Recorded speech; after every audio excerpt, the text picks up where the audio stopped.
Welcome back to Celebrity Radio. It's Alex Belfield talking to some of the country's biggest stars and two of my favourite people. We've got them for you today. They've got a new series starting tonight, Series 2 of How the Other Half Live. And my God, how you two live. Eamonn and Ruth, how are you? Hiya, Alex. We're good, thank you. How are you? I am delicious, but not as good as you. I look at your careers and it's amazing, really. I mean, nobody ever said, I love a journalist, because they're generally dull and boring. But you two are journalists that have got a personality. It's so rare, isn't it? So rare that someone will call us journalists. I look at what you do. I mean, Eamonn, let's start with you on Sky News. Congratulations on giving it up. I was so worried about you. You worked too hard. I've told you this before. You must be relieved to know that that alarm won't be going off until about maybe, 5 or 6 now instead of 3:30. One of the things we've learned from How the Other Half Lives is if you do something you love, it won't seem like work at all. And you've got to bear in mind, from my point of view, Alex, this is something that I've wanted to do since I was 10 or 11 years of age. So I'm slightly different than a lot of people with that. And to be able to host your own current affairs program, it is a dream come true. But, there's only so long you can do that. And, since I've been doing it for, 26 years now, it's... I've done it more than anybody in the whole world, being a TV news anchor of a main programme. And, it's time maybe just to get off the conveyor belt for a while. I'm not saying I wouldn't go back, but that's where we're at the moment. And I have to say, after the year that I've been through with the double hip operation, it's nice to step away, and it might be nice to get 2 or 3 months off, and we'll see what happens after that. You've actually made hip-hop cool again, haven't you, really, with all that going on? People love to follow you, don't they? Yeah, I mean, it's something that I put off for so many years. You've got to have a certain amount of time where things have to heal. And one of the great healing factors is sleep. Sleep is one of the main things, and obviously I'm not getting enough sleep. No. For you, is it still the buzz of a breaking news story? Is that the ultimate thrill for you? Yeah. One of the things, obviously what I haven't worked out yet is how am I going to react when there is that big news story, when the American elections happen, whatever, and I'm thinking, I'm not going to be involved in that, and I don't think I like that, and I'm not really ready for that. I've got to be sort of weaned off that sort of thing. It'll be quite strange not to watch every news programme and read every newspaper and have an opinion on things, but it'd probably be good for me. And then we move to you, Ruth, and look at how you handle live TV.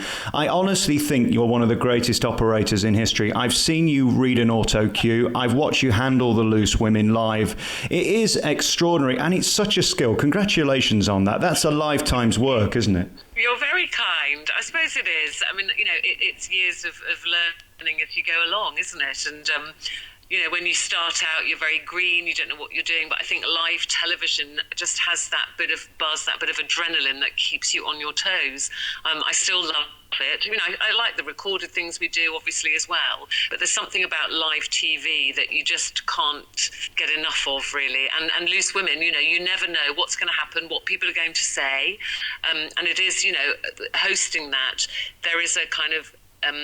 you have to have somebody that's going to go to the break on time, somebody that's going to get to the next story, and that's how I see my role on that, Is it still possible to shock you on that show? Is there still anything that anyone could say? Oh, yeah. There definitely is. Casey Price shocks me still quite often. She's very funny. It sort of went from a news agenda to being fun, back to news, and now it's gone fun again. And when you've got people like Katie on, there is a risk that she could say something that could get the show taken off air, because she doesn't have your discipline, although she's incredibly popular. Yeah, she's very popular. And the thing is with Katie, she says what she thinks, She doesn't have a filter, but she's not a stupid woman. No. She knows... She does really know what she can and can't say. But, the thing is with Loose Women, it still does have a news agenda. We were there yesterday discussing Hillary Clinton. We're all women and what we thought about her being ill, and people were saying, she's too old to be the president. So we had a lot to say about that. So, yeah, we like to think that it still has a mixture of fun and current affairs. We still talk about things that are affecting people every day, and particularly women. We have a lot of men who watch Loose Women as well. It's a great insight, you see. When we don't know much about lady parts and things like that. We can watch you, and within the hour we know more, don't we, Eamonn? I say that every time. I say, you know what, you would do well. Watch Loose Women if you want to know what women think, how women tick. Watch Loose Women and you'll find out. Yeah. And then we look at the new series of The Other Half, which I watched last series. I watched the first episode of the new series last night, and it's extraordinary. I mean, New York has to be the sexiest city in the world for a start. There are people living in £50 million pads and think nothing of it. There's wealth and another level of wealth, isn't there? Yeah, there's been a millionaire and then there's been a billionaire, Alex. And these people are really wealthy because they're making money whilst they sleep. So when you and I aren't in the office, when you and I aren't writing, when you're not doing things, you're not earning money. And that applies to most people who will do a 9-to-5 job. These people cannot help making money because they invest in or own oil and gas or gold or copper or whatever it is, mines, and that's where their money's invested. So they are making money all the time. Maybe they've written a musical or a record and they're just getting royalties coming in, or a book. So they can't help but earn money, and they find it very, very difficult to spend it. So much money do they make. So you're not talking millionaires, you're talking billionaires. And it's interesting, Ruth, how it's all relative. Of course, to people like me, you and Eamonn are the other half because you live an extraordinary life, but they're another half to you, aren't they? It's extraordinary. Yeah, and everything's relative, isn't it? There's always somebody that has done better than you. There's always going to be someone that hasn't done as well as you. And listen, I make no apology for working hard. We have done pretty well, and we work in an industry that's pretty well paid. And, you know, we have a nice home, but this is like wealth that's beyond your wildest imagination, really. It's almost not real. It's like, you know, when you play Monopoly, it's like Monopoly money. When people are talking about billions, I don't even know how many zeros a billion is, really. It's kind of way out of our league. You know, the interesting thing is, Alex, for most people, for most of us, you think, do you know, if I had a conservatory on the back of my house, I'd really have arrived. Yes. If we had 2 cars in the drive, or if we had a 50-inch TV screen, or we had a jacuzzi, you know, that would be a statement of how well off we are. And most of us stay within the confines of the rules that are involved in making that. You work hard, you save well, you're very responsible, you do whatever you have to do. And then you realise you're only playing at it. You're not even remotely on the same field as the other team. And this is just wealth that you cannot imagine. And that's the fascination of this programme. It's not that we're judging these people or whatever. We're saying, right, you've got it. Now what do you do with it? And if they buy an ice cream at $1,000, well, that's like pence to them. It's not even like pence to them. And it's a way of showing, look, this is how much money we have, this is what we do. And what seems silly, if they buy, 10 cars, or they buy art, or they buy loads of watches and whatever, we all go, oh, how extravagant, how awful, how wasteful. But actually, when we put our savings in the bank and you're getting 0.5%, they're getting 15 and 20 and 25% for investing in a classic car or an oil painting, whatever. So actually, even their fun is business. Money follows money. Just very finally about your careers, I started by saying at the beginning, nobody really loves a journalist, and you both are incredible at asking the right question. I sit in awe at how you do it day in and day out, and we see that on This Morning. But what's also great is you can be mucky as well and turn up at whether it's Celebrity Juice or that thing you did on Channel 4 with Kelly Brook. I mean, you don't mind taking risks. Are there ever moments where you go, have we gone too far? Well, I think the thing is, as you get older, we've both, I'm in the business 36 years, and Ruth, even though she was a secretary 36 years ago, she was working in a TV station as a secretary. So you're what, love, 33 years or so as a broadcaster. So that's a lot of time being in telly studios. And I think we both have the same enthusiasm for what we started out doing.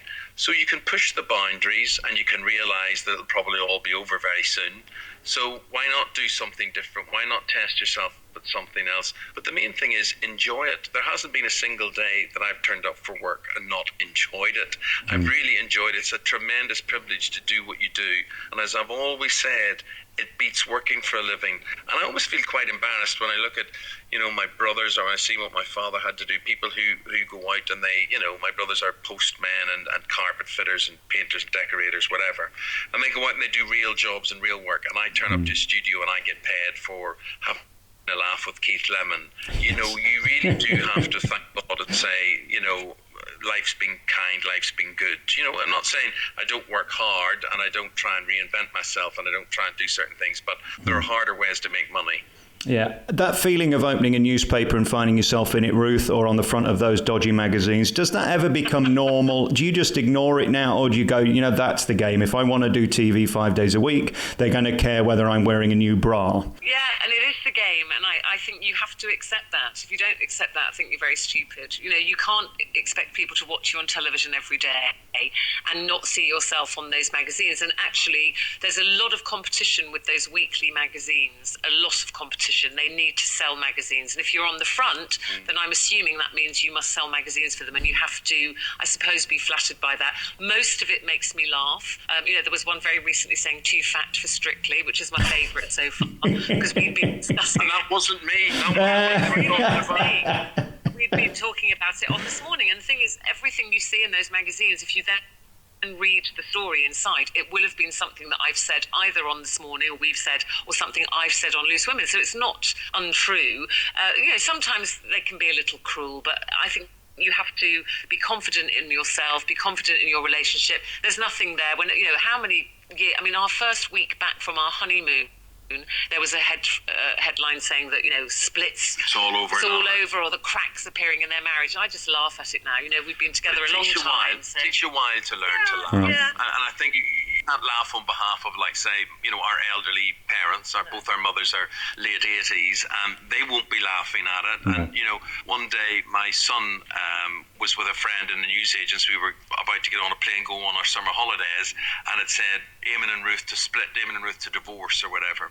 And it was a funny joke story inside. It had nothing to do with the headline, but I glanced up and saw him looking at this on the shelf, and I saw his face, and he was very shocked, and he looked at me, and I went, son, and I was really angry, and I lifted it, and it was such rubbish inside, and so for then 10-year-old's mind is different than however prepared we are for it. So Ruth's right, we've learnt to be more philosophical about it. Yeah. We know the truth about our relationship, so you can't let things like that hurt you, can you? Not at all. Do you realise how lucky you both are to have your level of talent, success and happiness? So few people achieve that, let alone for the length of time that you've had it. It's a remarkable life, isn't it? I suppose I don't know, Alex. It's the life that we lead. It's the life we do. We work hard. It doesn't. Some people it comes easy too. I think we both think we've worked very hard to survive. I think the main thing is doing what we do is surviving.